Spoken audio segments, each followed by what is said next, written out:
Charles, it is so good to have you here today with Wisdom 2.0. Thank you so much for taking the time to join us. Well, thank you for having me. It is great to be here. So let's talk a little bit about your life. You have an interesting karmic unfoldment, as they would say. You were raised in Santa Fe, is that right? Yes, I was born near Santa Fe, and I was actually raised in a log cabin in northern New Mexico, in the Pecos Wilderness, if you're familiar with it. Wow. With I know, I think we mentioned before, I lived in Dixon, which is about an hour north of Santa Fe, and we used to go to Los Alamos sometimes just to Right. check out the town. Yeah. And it's a wild place. Yeah, Very different from San Francisco, where you live and I live now. that's right. So I'm curious, how did your upbringing impact you? Was there a sense of who your grandfather was and any kind of legacy or pressures or identities that you felt like the family was, pushing down on you? Well, certainly not at first, being kind of a mountain kid. That was really only up until I was about 5, living very kind of outdoorsy, off the grid type living. So that wasn't on the map really.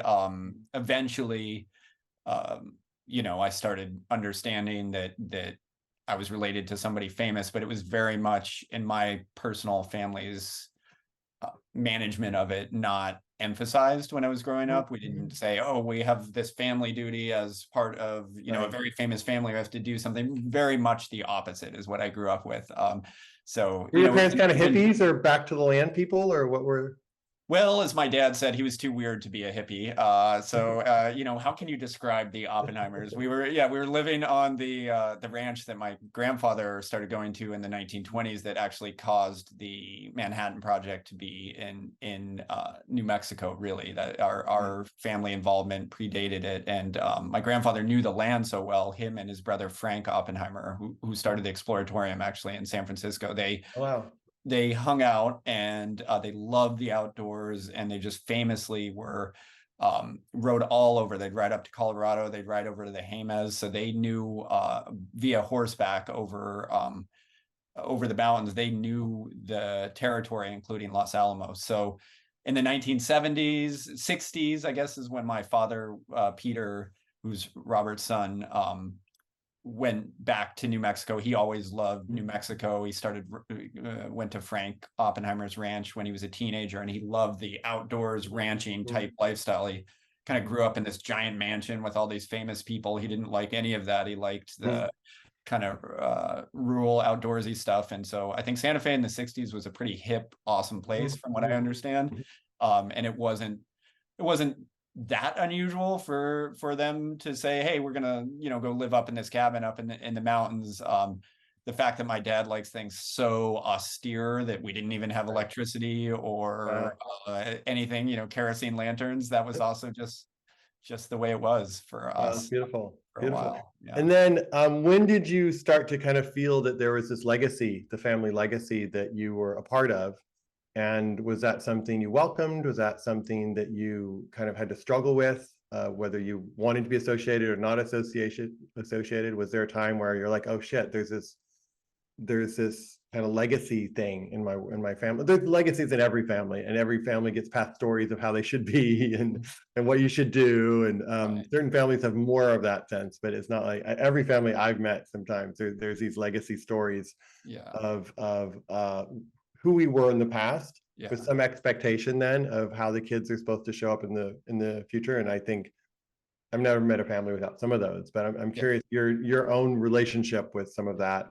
Yeah, you're stealing my line there, because sometimes I say that people say it's so weird to be it must be so weird to be an Oppenheimer. What is it like? And I said, well, we all have this legacy, a place we came from. And we often all have a similar level of interest. If you sit down and talk to somebody and say, tell me about your genealogy, do you have and they'll say, oh, my aunt was from Ireland. Can you believe it? And she knew your aunt. And it is just as interesting often to anybody tracing their backing, who you descend from. Some people it really grabs and you kind of fall into it. You would see that where people will trace many generations back. I was kind of in that camp ultimately. When I started understanding that my grandfather was really quite famous and a lot of people talked about him, I thought it was interesting as a kid it was kind of an open topic within the family. I remember hearing about it. This is very much the way my dad would put it, that, you know, your grandfather had to do his duty during a war, and he would have been a soldier, but his skills were in science. So he used his skills in science. That's what I remember as my introduction to the subject, not counting other kids saying, you invented a bomb. And I'd go to my parents and say, what are they talking about, a bomb? Little drips and drabs of that. But it was kind of like something that we would discuss in the family. I'm not sure exactly, you know, how they brought it up to a child, but very little discussion outside of the family. It was not stuff that we talked about a lot in public spheres. And you know, when I started saying, hey, I could actually read a book about this, that's one nice part of a famous family. I pick up a book and then I read about my grandparents and my great grandparents and the whole tracing. And I just found that really interesting. It grabbed me. Even in high school, I started reading everything I could find, and then asked my father, and did you have pride around it or shame around it, or was it just kind of like this thing? Were you like, wow, I'm an Oppenheimer? Or you're like, oh shit, I'm an Oppenheimer? Or was it like just like, oh, this is kind of, I got dealt this particular, we all get dealt a hand and this is my hand? How to summarize it? I think what I often say is like 99% of the time, at least, it's something that doesn't even cross your mind, right? You're trying to deal with life, you're going to school, you're driving down the street, nothing to do. And then in the Oppenheimer case, about 1% of the time, it gets like super intense. You know, it's like the most important thing in the world, or we're all going to die, or, oh my God, your grandfather, I studied him, and amazing jaw dropping thing. And so that kind of dichotomy can be surprising. And it's oddly in my life been growing, that the kind of impact of my grandfather, because of his significance. It doesn't peter away. It's stronger than ever. And I've actually turned my life into now fully embracing that, after very much trying the other way, kind of within the family. The way my dad was comfortable dealing with it was not specifically not making it part of his public life. And I've gotten to the point where I think there's a real value in speaking for him, talking about it. I would say it was never, if you had to choose on the spectrum to answer your question, pride or shame, it's on the side of pride. Like, oh my gosh, my grandfather was this person that people really think a lot about. And then you think of it in a real family and human way. I don't want people criticizing my grandfather if there's a fact wrong. It feels like personal and family based when people talk about my family. So there, those are just normal things that you would kind of expect about your grandparent, but in this case, a lot of people are talking about him. And so the movie is, of course, brought all new attention. And I think there's a lot of us. I was a part of like there's a 3.5-year global environmental walk that I was on, that was like walking across the world to help the environment. This was 1990 to 1993. Before that, there'd been this kind of nuclear arms protest, if you will, across the country.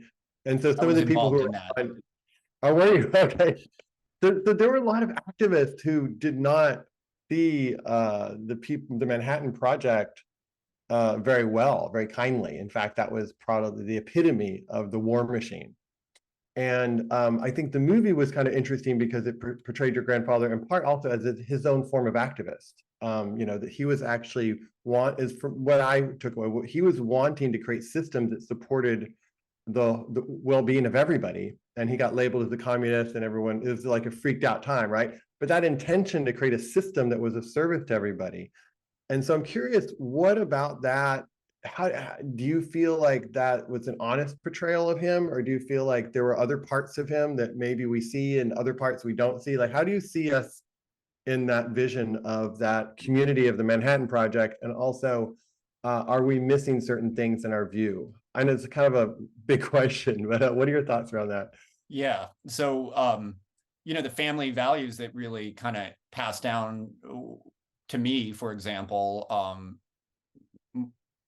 included, anti-nuclear weapons protesting in the 1980s, maybe some of the same events you were. So that was the kind of feeling and the knowledge that I was brought up with, that nuclear weapons are a terrible problem. It was often thought that we might all die from it in the 1980s. So that I grew up thinking it's this, weighty, really important thing. And also it felt personal. When you talk about nuclear weapons, I feel like you have a connection to that. So it often felt very important. And my grandfather, the movie's treatment of it is accurate, but it's also not even nearly as in depth as I would go to highlight. Actually, what I consider the most important part of his philosophy and his influence was towards the end of the war, stuff that they didn't really cover, although they, Nolan did such a good job of compressing massive amounts of history down to one comment or one statement. So both Robert Oppenheimer, really influenced by Niels Bohr, and many of the other scientists were deeply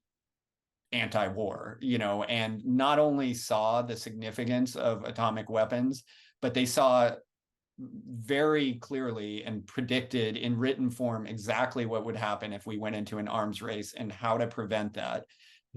And they were the experts in the field. They knew that you couldn't keep fission secret, and that my grandfather put it in such poetic terms that it wasn't just a bomb. It was that it had changed everything. And I really think that he said in his words, that this is the thing that I find useful, is go read his words, what he actually said in his speeches and his writing. And he spoke very clearly about how much it had changed the world. And in summary, he basically said that we're all in a global tribe, and our methods of warfare that we always depended on don't work as well. And if we were going to pursue those, we would all perish, is what he said. Yeah, I saw that the people of this world must unite or we will all perish. Right. And that's embedded in a much deeper, amazing speech where he's talking about the significance of science and how we deal with it.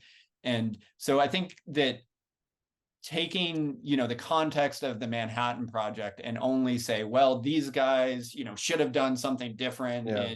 In 2023, I'm pointing fingers. That is one of the superficial and worst takes. I'm a lifelong leftist, as you can tell. Right. I think it's the worst thing that the kind of left liberal attitude is done, not in this area, but in other areas where we recast all of the past and say, if I was alive in 1843, I would have done this, which is absurd without knowing the context. And so his treatment of doing his duty in war as a warrior, he quoted Hindu scriptures. He meant that. That's what people have to do when they're in that situation. And he wasn't talking about war and US policy. He was talking about karmic duty in life, and you have to deal with that. And the regret that I have is that his prescription for avoiding an arms race was not only based on a good philosophy, it was practical, and it was really the right political choice. And the reason we got into an arms race was a mistake. It gets recast into this mutually assured destruction strategy, but it was literally a mistake from the policymakers who heard his advice and said, well, let's do the opposite of that, and blundered their way into an arms race. Yeah, beautiful. Thank you. So let's talk about the mystical side, because there were not a lot of people at that time reading, I don't know if it was the Upanishads or where the quote was from, but that was like not common like scientists to be reading Hindu scriptures and quoting from them. So what do you think was going on? Do you have a sense of that, where that mystical aspect comes? And do you feel like there's something that we might have missed by not kind of looking at that? Yeah, I do. And this comes with the benefits and the horrors of having every hour of your entire life and every word that you've ever spoken interrogated, written down, and re-inspected. So my grandfather's kind of experience with mysticism that I've been able to uncover was his spring break of 1926. I think I should look that up, but it was right around there in Cambridge. And so unlike the rest of us, thank God, our spring breaks, are not quoted 100 years later, but he was having a really hard time in Cambridge. That they put that part, kind of the superficial part, and a historical inaccuracy in the movie.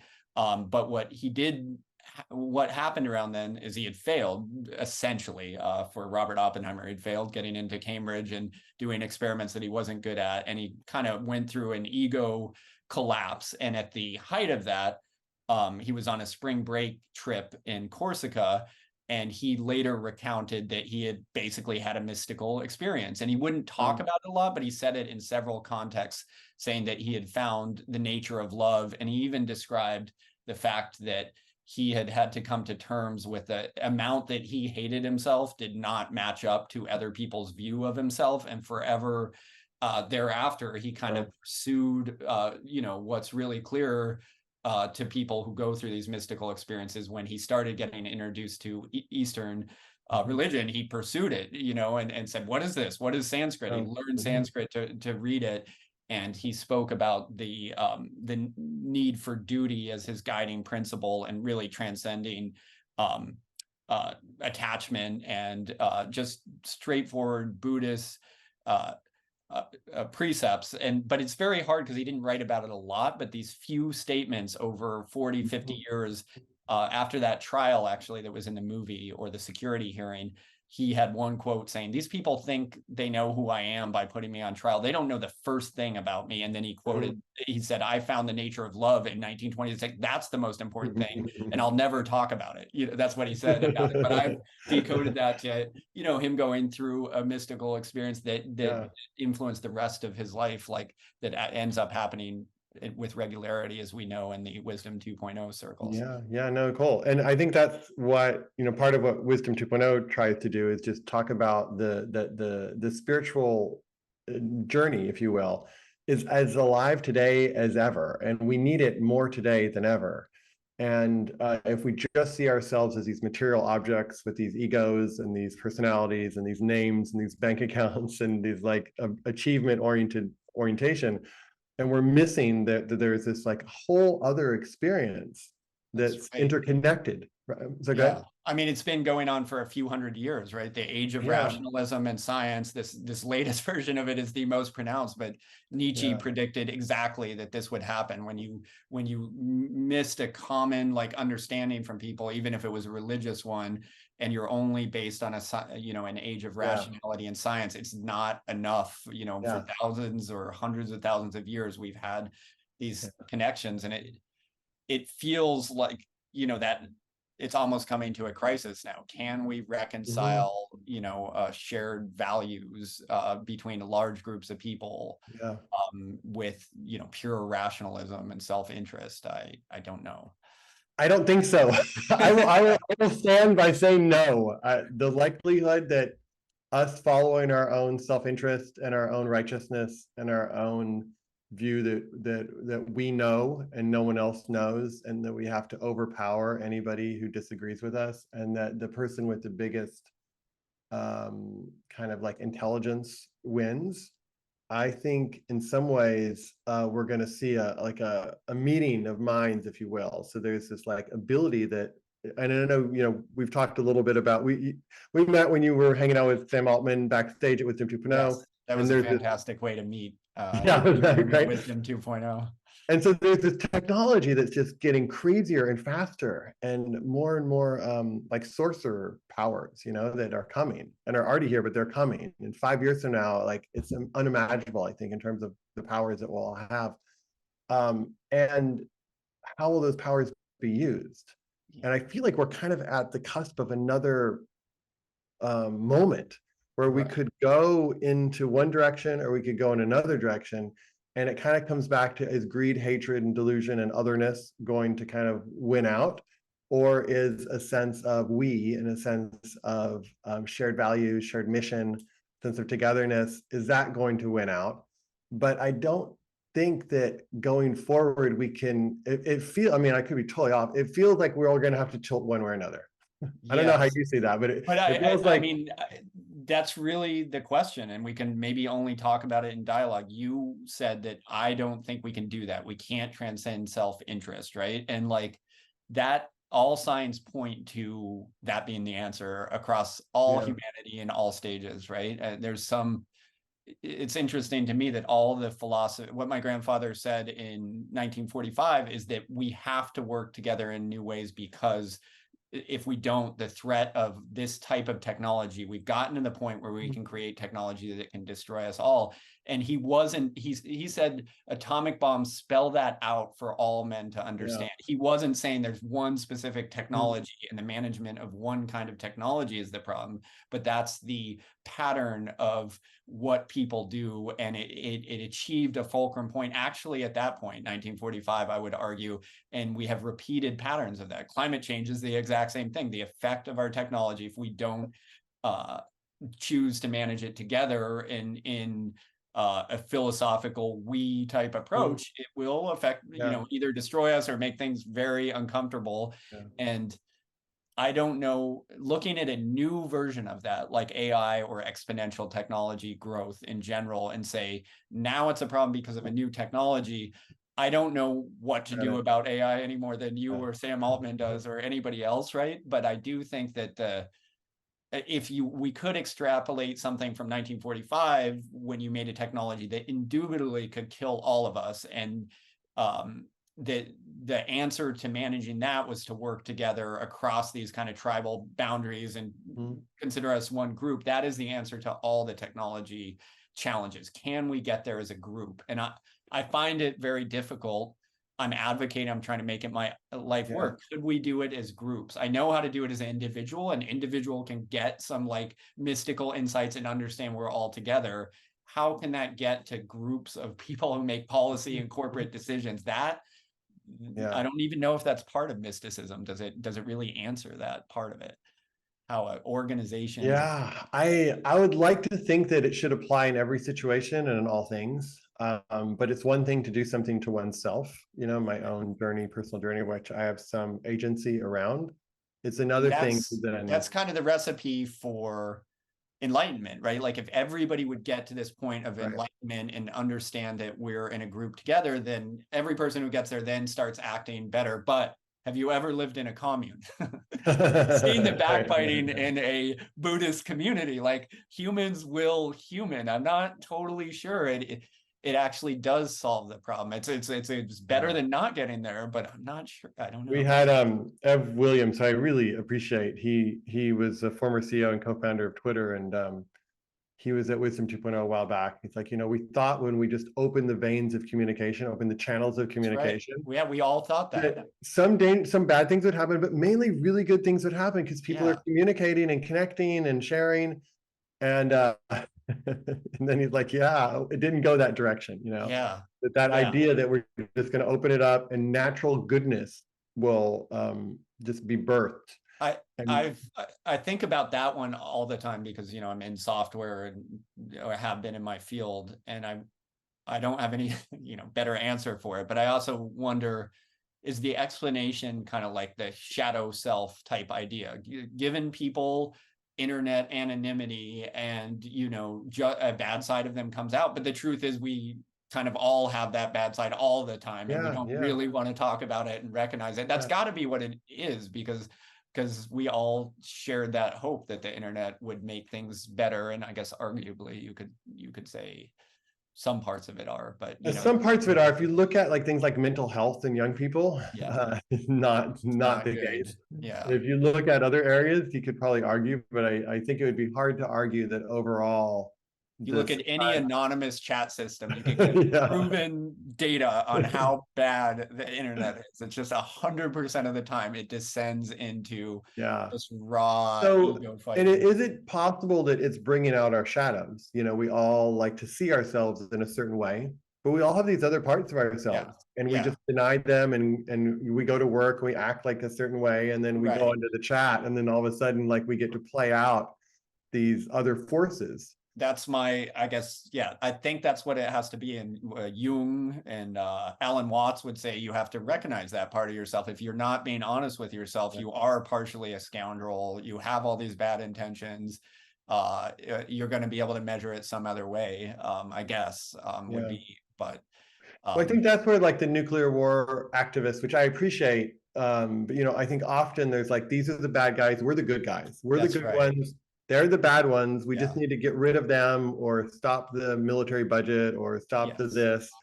And increasingly, it's so much more complex than that, because life doesn't reinforce that we're the champion heroes and everybody else on the other side are stupid and idiotic and an accident. That othering, like, both sides are absolutely as equally as guilty of that. And I found, even though I was raised in somewhat of a tradition of saying, let's protest nuclear weapons, I never felt like it would work. Or I don't know what I felt as a teenager, where I did just a very minor amount of attending things.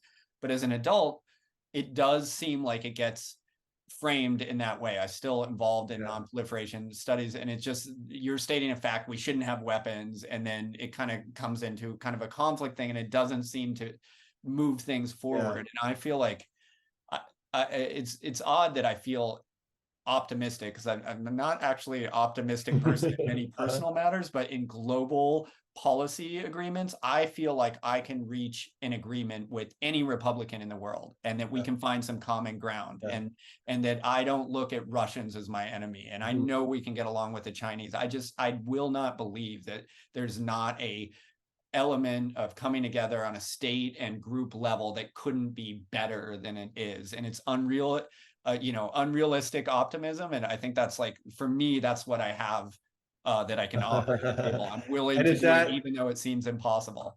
Is that based on anything in particular, or do you think that's just your personality type, or are you basing that on just like a trust that this has to be the case, or were you basing? Yeah, I mean, it's truly what I feel. And I think that my grandfather, is it cultural and passed down physiological? I know he had the same feelings. He looked at the world and he thought, we could get along with these other people. We don't have to choose the path of conflict. I have a ambassadorial type bent. When there's conflict of most sides, I can always see both sides and kind of get in there. So I just have a feeling, I know if they would just put me in charge, I would know how to broker world. Well, we can talk about that. Maybe we need other people running for office, so maybe we can talk about that, because the current batch of people running for office, I think you're pointing your fingers. No, just kidding. Well, the current batch, let's just say, I'm going to speak about my own experience. The current batch of people running for office are disappointing to me, and I would like to see a wider group of possibilities. How's that? Yeah. Isn't the world disappointing though? It's just, it can be, that act of being able to accept how things are going, no matter how bad they are, is sometimes you have to get there. And I think, opening to the fact that like the AI could take over, the robots could take over, or a lot of things could happen, and the human race might be gone in 50 or 100 years. And who am I to say that that's not supposed to happen? Like, who am I to say there's not a better race or a better place that we go to, or some other planet we incarnate on? I have no idea. Alan Watts said, "Who told you had to survive?"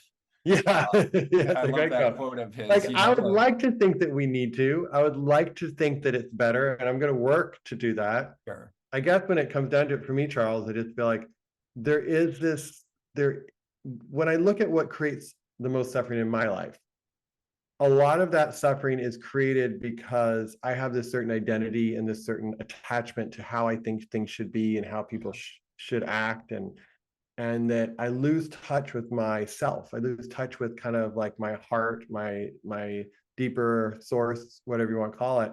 And so the best I can do is just try to remind myself to come back to that, because I feel really good when I live from that place.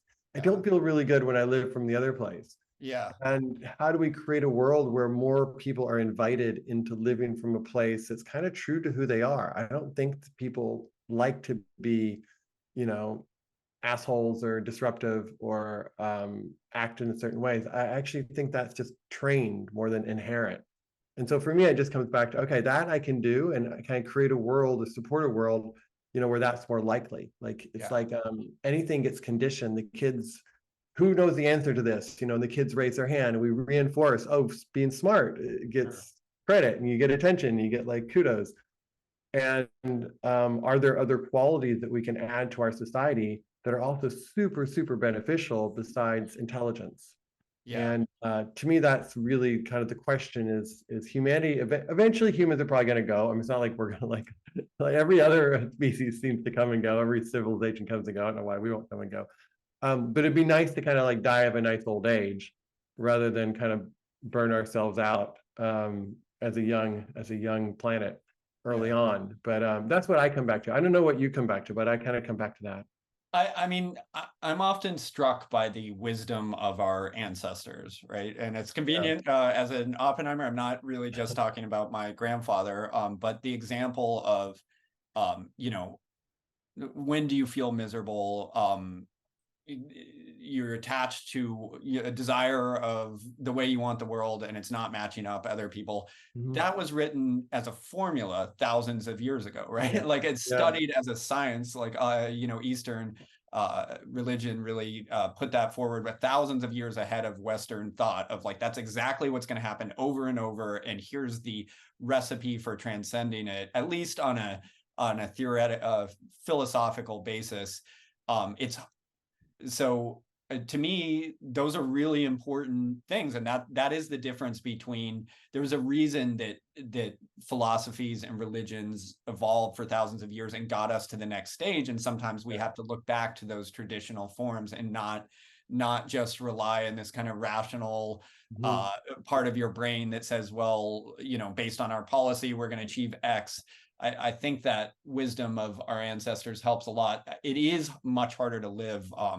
Our house burned down in Lahaina last week. Oh, good. I'm sorry. Or 2 weeks ago. And, our neighbors and our really good friends and business partners who we own this place with lost everything. They have nothing in life, right? Like you go home, you leave your home, and then you have nothing to go back to, no living, everything you own burned up. And we lost, stuff that really, and it hurts. And I look back and I'm like, that's not, if I had handled this business decision differently, I feel so guilty. And it's really hard to do the right thing when life's throwing stuff at you, right? Knowing the formula is part of it, and then doing it and accepting things is difficult. I think that's the part that I go back to. I think it gets really difficult when you talk about organizations and groups of people. That's where I think the most interesting thing is. We know what we should do as an individual to get over that loss.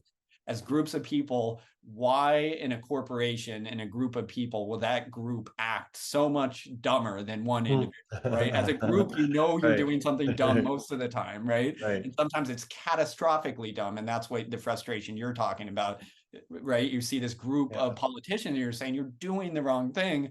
And, my grandfather went through that. He said, we can avoid an arms race that will kill us all. This is how you do it. He did everything he could to influence, and he got prosecuted for it, destroyed. How human of that is a story. It happens over and over in humanity. Yeah. That was one of the saddest parts of the movie to me, was just seeing how much that mindset took over. I mean, I always heard about it and read about it, but the movie really kind of portrayed the intensity of that mindset at that time and the fear that was running through the country, that so many people accepted that mindset, right? That the communism was the evil of the world, like kind of almost like a religious devotional energy that says you are either with us or against us. You're either God or the devil. They didn't have time for all the details, but he got officially accused of insufficient enthusiasm in making hydrogen bombs. That was, and they said that is clearly a sign of character flaw. And one of the reasons the AEC reversed this in 2022, I don't know, they didn't have that as a but they apologized. The government did in December. One of the reasons they did is they actually changed that verdict. It was flipped between these committees. I don't have time or even the memory to talk about them all, but like that accusation of you're not enthusiastically enough creating bombs and supporting a military policy was changed, and they overemphasized this. Oh, you lied about some security hearing. It is because they knew the actual finding saying that you're not sufficient about you don't have enough enthusiasm wasn't a good look even in the 1950s. And that's actually they overturned it on procedure in 2022, partially very recently. It took all these years. Yeah, and it's interesting that it was a big deal to the family, and I wrote about it, and it was a really big deal to the scientific community. But Christopher Nolan didn't write that as part of his script, and also didn't want to take out of the 1940s view by casting it forward. So there was a little bit of lobbying to have that in there as like the postscript, but it didn't go in. So a lot of people don't know that, like in a rare situation, that the Department of Energy in 2022 apologized to Robert Oppenheimer basically and said that was a political hack job. So isn't it interesting that you can go from hero to villain so quickly? It Uh, is, you know, the and I think Buddha that's said that what, fortune changes like the swish of a horse's tail. that's right. And I, you know, there's a number. He's not alone, but it was a very high profile, you know, achievement and then destruction. Yeah. And I'm curious how that sits with you in your life, and is that part of the family? Like, do you carry that with you in some ways? Like, oh shit, I could be, you know, I could also be teared down, or how do Yeah. you navigate that? Yeah, there, I mean, you could talk about maybe historical trauma, you know, how did it Sure. treat the family? We didn't talk about that in the family, because, but I think it was there to some extent. Yeah. My father grew up in a situation where his dad was a war hero, like as famous as you could get, more famous than he Yeah. is right now as a result of this movie, a Right. household name, very powerful, you know, knew all the presidents, incredibly respected. And then after that, you know, by the 70s and 80s, when I was a kid, it was as often people would say, oh, wasn't he a commie? Or, you know, if you Right. were pro-nuclear weapons, you didn't like him. If you were anti-nuclear Right. weapons, you also, I Yeah. don't know what your opinion was. So, um, that I think the way I grew up relating to the world was my dad has zero trust in the world, and I don't know Mhm. that there's a lot deeper things than just some like Sure. trial, and he will never put it in those terms, but that's some element of it. And the fact that somebody can go from hero to villain to hero, Yeah. that's how we learn as humans, right? What is a story? We have to have Yeah. stories. You have to have that hero story of, you know, risk, redemption, and I think that's why it's making, you know, Yeah. popular media Well, I stuff. think, you know, in some ways it's interesting to look at the tech world today because, you know, there was a time where Meta, well, Facebook, Google, Apple, I mean, they were kind of like the gods of our culture, right? Like they were like, oh my God, you're the ones making all the money. You're the ones. Wasn't that last year? That's a few years ago. It may still be something happening, but something the stocks changed were better though. last year. Something changed. Like that does not feel like That's the vibe true. anymore. Like Yeah, people are sometimes a little embarrassed to say yeah, which tech company they work for. And I think that's there's a true. sense of like, yeah, what are you guys doing to help the world? Like, are you making all this money?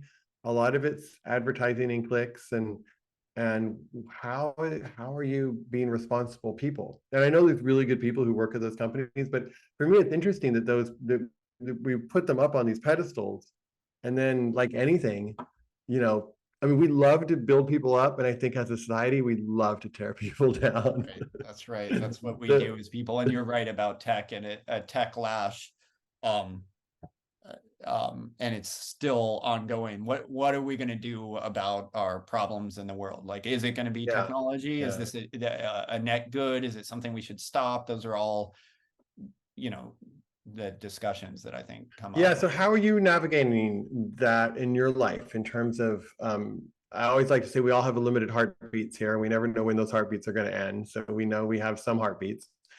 How are you kind of deciding where to put your heartbeats now and the way that you feel like your I like the phrase karmic assignment, like what your karmic assignment is on the planet, and how you're navigating. Because there's Yeah, well, 10,000 things you could focus on. yeah, I've been leaning into this kind of like family connection, you know, maybe it's a mid 40s thing, you know, midlife thing where I finally got myself to the point where you know, I could talk about it publicly. Actually, that one part of the fame in the media, it was very difficult for me to talk publicly when it's Mhm, being recorded about my grandfather. It just felt like so much was at stake for me that mhm. like I remember when they started making this Nolan movie, a British TV station said, "Hey, do you want to come on and do an interview?" And I like freaked out. It was such a hard decision, and I ultimately didn't do it. I wasn't going to go to England, and it just seemed like such a big deal. Now I do an interview like literally every day, and I'm like, let's just talk about it. So that's one part. It took me a long time in my life. I saw this coming. I was prepared to say that if talking about my grandfather, representing him, and Mhm, in the world talking about those really difficult issues can help things, I want to do it, and mhm, I feel ready to do it. My particular approach is, so I have this optimism of saying that I do think that the world could get along, and organizational, uh, you know, really the most powerful nations in the world. That's not a very PC thing to say anymore, but I think it's important for those at the top. And the US was the #1 progenitors of the arms race. Our decisions mostly, now you look back and say, well, Russia never would have played along, but it was definitively the US who said, we're going into arms race. We have all the weapons, we're going to hold them up. So I think there's a need for the most powerful nations, really China, US, and Russia, to like figure out how we can get along better. And I'm advocating for that, an almost impossible journey. And I plan to go on doing that through philosophy, reputation, and talking about the subject. But the other part that I feel is more attainable is a very simple thing called global warming and the climate crisis. You know, these simple, small issues, but I found that more addressable, that when you're talking about, let's sit down and get rid of all our weapons, like you maybe never get to step one, right? That's just such a different discussion. But when you say we do have a recognized shared threat of climate change and carbon emissions, we all need more energy. And that's effectively a abundance type attitude. We need more energy. We need to produce more instead of, the model I grew up in, a log cabin with no electricity. I think we need more electricity. We need more in developing countries. We need more fission energy. And I've delved into that and feel like it's a bridge building between those who used to hate nuclear energy and those who still hate nuclear weapons, but we can get along on us needing more energy. And that combination of advocacy for peace and diplomacy and advocacy for global energy production is what I'm. So I know that when, I don't know if we were both a part of the conversation or we had separate conversations kind of backstage, but where do you see nuclear fusion coming, and is it as close as some people think? Well, I might still have to go over this with Sam Altman. I'm still a fan of fission as opposed to fusion. So fission works and can be scaled from the 1950s. And the things that stopped us from scaling is turns out a lot of kind of incorrect assumptions on fission being the same as bombs, and that a nuclear plant can blow up and kill everybody.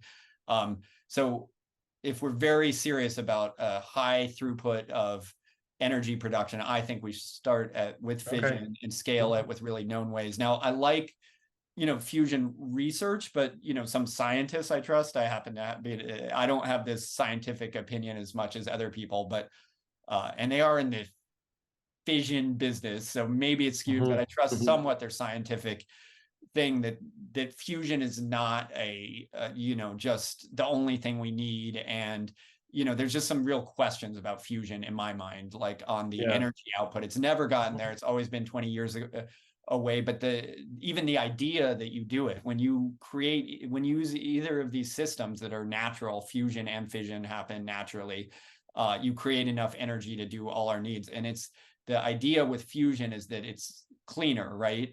That's basically the idea. But other than that, there isn't any known it's not clear that it would be actually that much more beneficial. And it's definitely a long ways away from being commercially viable.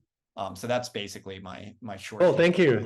No, there's Fission for the next 20 years and fusion after that. Be building up to fusion 20 years from now. That's got it. That sounds like a good plan. And how do you relate to so there was last night, there was a Republican presidential debate, and I had to kind of jump on, and there was one candidate, I think it was Vivek Ramaswamy, who basically said climate change is a hoax, and or global warming is a hoax. I can't remember the exact phrase. And there's still a large percentage of the population, even with this incredibly hot summer that we're going through, and it's hotter every year, that are not on board with that.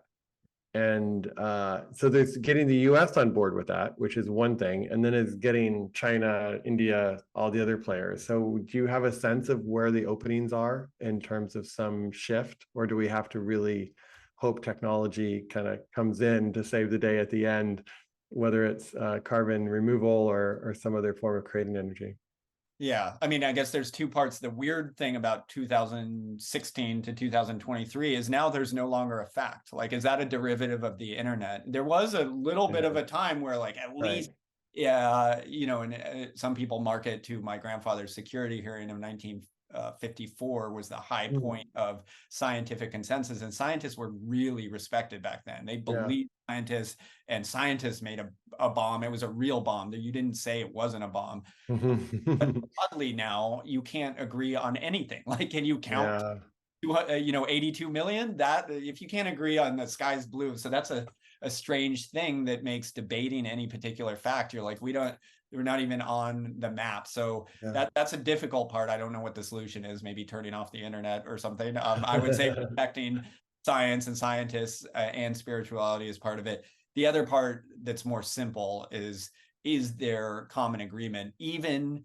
Vivek Ramaswamy would say, I want more energy. Like, you don't even have to go climate change thing. Cheaper, more energy. I think develop energy at lower prices. Have more energy. And then, is he's gonna say it's a hoax? Is he gonna go to the mat saying it must be oil? We will never do. Not even he would say that. And also, Republican consensus around renewables is developing because they see that it's a good business. I happened to be at an energy abundance conference that was pretty right-leaning, a week or two ago, but it wasn't designed to be right-leaning. But one of the guests that showed up was a representative from the U.S. Congress, and he started off saying, we got to get rid of the Democrats. The Democrats are the problem, and we can solve it. And I was kind of shocked because I didn't come to a political conference. It was like an investor energy thing. And I followed up and, in a group had a discussion with them. And I said, Rep, I think that nuclear energy in particular is a real bridge building thing. And I'm seeing huge bipartisan support for it. And it immediately shifted the conversation. He started talking about bipartisanship. He invited me out to Washington to talk about with Kevin McCarthy. And I said, I'll go, that's the attitude we should have. Even if he came in saying, the other side are enemies, you can still end up having a discussion. And I think energy abundance is something that crosses the line. Only a whole few holdouts, maybe my dad, who's a true conservative, that's what taught me about the value of conservatism, is that to be a truly conserve energy. My father will not burn wood in the fireplace if he would. He won't drive a car, really won't drive a car. I know a lot of environmentalists, they're going to drive up to Tahoe. He would not do it. My dad is wildly eccentric. So to expect people to live the values that they're talking about. And he wouldn't drive there because it was a waste of fuel? Yes. He hates the aesthetic of that. That's disgusting to do. And unlike a lot of people who say they're an environmentalist, he actually won't do it, And so I can see the path. And he identifies as a conservative. No, I mean a conservative with a small c. Like he got it. Okay. He conserves. He's always been that way.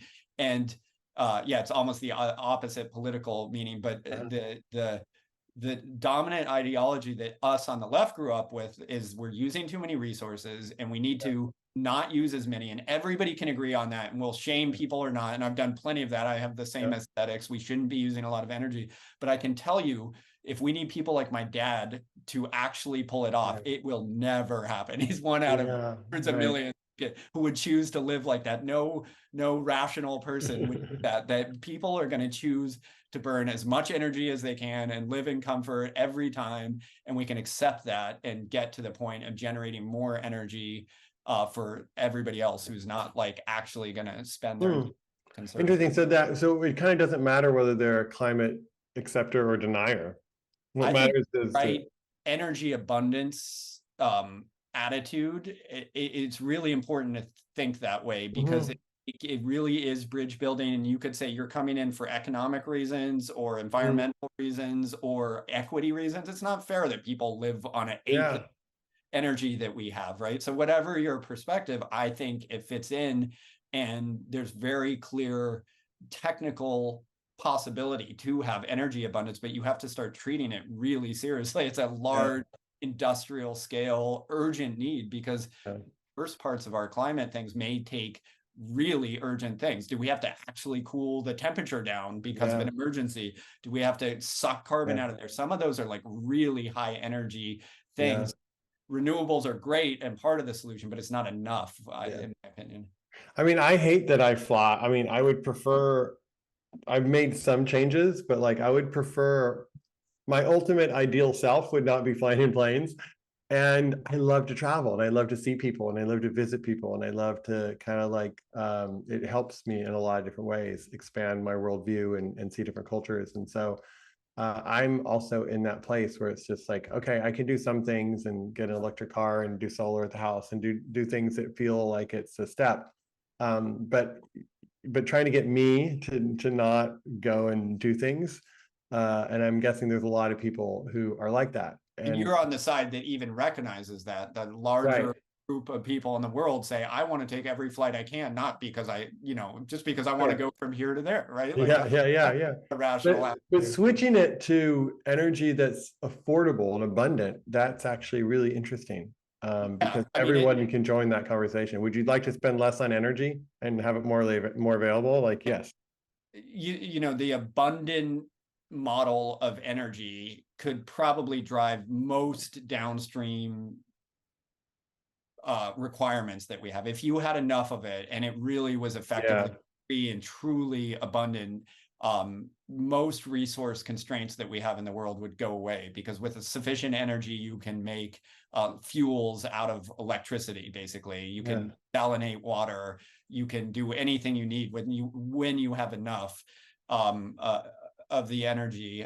There's an argument around AI and technology, which is similar. That one, to me, it all seems derivative of energy. But the argument there is that, we need more intelligence, we need more technology, more of that. And with enough of it, I could see, that actually has been our life experience, right? We're sitting here on Zoom, on computers, there's been more of it. And it's generally made things easier. Maybe it'd be better off if we were in the same room, but like really a lot of If I could walk to meet you in San Francisco. I love doing that, actually, walking over Golden Gate Bridge up All right, to we'll do that sometime. I'll walk south, you can walk north. okay. But I think in general, when I look at particularly climate, it seems to me, and it's weird to say, and I'm not exactly sure the right words, but it seems like it requires a whole shift in consciousness. Like it's so big that like wherever we're at as a society or world now, our mindset now there's no way I can see solving that or addressing that. It's almost like the people of this world must unite. That's my Yeah. And the but same with AGI. I mean, it's using so much energy, right? I mean, NVIDIA is selling chip after chip, and these are not just sitting in a closet somewhere. These are being used, right, to process. Not going to be moral castigations of using less that's going to get this there. Yeah. That we can just guarantee. Like even if we should all right. not fly and do less, we're not going to do it. I know that logically, emotionally, in every way that is the truth. So there's got to be another option for dealing with it. And to me, it seems like high energy and energy abundance is it's a positive thing you can work for, and it's doable. It is possible. Almost renewables alone would almost get us there. But I'm particular to fission, when you're really serious about large scale scaling, that has some advantages because it's literally millions of times more energy dense than any other source. So you kind of just do the math on it, and that's the quick way to get there than any other way. It's interesting. I was in Copenhagen this summer with my son, and we were staying at this little Airbnb, and along the street there was like chargers everywhere. Like every parking space had a charger. And that in all these little cars that were running around, and solar panels, and the society seemed to be like, we're going to do this. And I don't know who paid for it. Probably the country paid for it, but it was really amazing to see. Majority of people rode bikes. But there was a lot of consciousness around making it as easy as possible for somebody to use less transportation. But I think you're right. Like, but you use less, but you also said an electricity outlet. So that electricity comes from somewhere. And if it's a carbon-free source, then you kind of end up going backwards in the whole approach. So it's really important to have levels of electricity. Bikes are amazing. They're one of the most efficient vehicles ever made, right? Output. But there's a lot of outlets there. That's a great combination of having electricity, having a lot of options, and so so I would love to, one of the things I actually really like about bikes, and I don't ride my bike as much in the Bay Area, but when I was in Europe I did, was there's a sense of it's an equalizer. Like it's hard to have a big sense of self on a bike. You know, in cars, it's like, oh, I have a better car than you, or a bigger car than you, or a faster car than you. It's like, Guess you haven't seen some of these bike yeah, there's some hardcore bike people. by you and screaming, "Out of my Yeah. way!" That But happens. in general, it's like we're all riding a bike. No one's in too much of a rush to get somewhere. Like you sure you can pedal a little harder, but like you're not going to get that far. I've seen those screaming incidents. The We're all humans in the end. type A personality that just get on their bikes. It's less common than when you're behind 3,000 pounds of metal. Suddenly, Yeah. you're going to be flipping off. You're empowered, powerful then, right? So I'm wondering, we're about our time is about up, but I'm wondering, just as a close, what do you, if you were to kind of channel your grandfather in a way, and if he, as best we could tell, was kind of seeing the world as we're living it, would his message change at all? How would you think, what would you think he would kind of guide us or direct us or suggest us as if he was kind of looking at the world the way it is now? Yeah, it's interesting because I know that he had felt quite pessimistic if we went into an arms race, he didn't know the solution, and he never really went past that, besides saying, the good news is we're not dead yet. You know, we didn't blow ourselves up, so there's some hope for the future. But he didn't turn into a terribly positive person. He'd given this really difficult advice at a really key time. And looking back, you can see how right he was at the time. And then as eventually he was kind of like prosecuted and attacked for it, I feel like his writing was really good and his philosophy after that, but he would cover the entire scope of scientific advancement. He would go back to Newton and go forward. And there's this great quote criticizing him for lecturing about like this obtuse history of science when everybody wanted to say, tell us what to do about weapons, Dr. Oppenheimer. Right. What should we do now? And he would talk about this entire philosophical scope of history. And so I think I can channel him somewhat, but I also feel like the torch is passed to us, right? I'm no Robert Oppenheimer. I'm not a perfect representative of him. You know, you're not either, but that's what's called. We just show up with like what we can contribute with the cards we are dealt, and also accept the world. I wish the world didn't have 10,000 nuclear weapons pointing at each other, but that is the reality of the world. How do you work in the scope of what's already happened, what's gone before, get to a point of acceptance? And that would allow us to move forward if we can really accept how things are. And I'm oddly optimistic about it and willing to work on it for the rest of my life. That's great. Well, the orientation to find those commonalities and really build on those commonalities, if there's some kind of medicine for our time, to me, that's one of the big medicines for our time, is what are the commonalities we can all get behind. And it's beautiful to hear your thinking along those lines. Yeah, it's the only way, and I have some natural bent towards that, just slightly more than conflict, just naturally. So if I can do it, what I notice is it immediately works when you meet somebody across the other side. You know, it really does work. So there's some hope for it, but it's going to take a whole group of us. Well, I know, like, you know, in certain spiritual traditions, there's like the commonality we have is that we all suffer, and that we're all going to die. And that there's a humanity, a shared humanity, whether we have a lot of power, no power, a lot of money, no money, fame, whatever. We have a shared humanity in the sense that we suffer, and that we have a willingness or desire to not suffer and to be free of suffering. And I think those commonalities, to find ways to really bring those in our culture. So I still think it's good to speak out against stuff that I think is stupid. At least do my best to be like, we need to address climate change. Like that to me is like a really unreasonable to expect. It's a really good thing to do. You can't even get rid of conflict. You guaranteed to have conflict. I feel like you can contain it and say, hey, we're in sports now, or we're in politics in a certain area, but with some understanding, you can kind of contain what humans will do and kind of get to a level for the most important things that makes things better instead of worse. Beautiful. Yeah. Beautiful. Now, for people who want to follow you, we can also put it in the show notes. Is there organizations you would direct them to, or how would they stay Yes, in I touch? have oppenheimerproject.org. Okay. Twitter follow is sorry, is it X? So that's still that's Yeah. the main easier way to communicate. So Cool. me on X, Choppin5 would be appreciated. Awesome. Awesome. Well, it's great to have you, Charles. It's wonderful to meet first in person and then digitally. Yes. And thank you for the work that you're doing. And Yeah. I love the balance between the mystical and the practical. Yeah. So on a Zoom, just got to make it happen in the real world, right? yeah, yeah. Well, they always say like it first it has to live inside us, and then it can be brought out. And that's what I resonate with anyways. And so it feels like it's living inside you. And so it'll find a way to come out. I think so. We're doing it. All right. Thanks again. Yeah.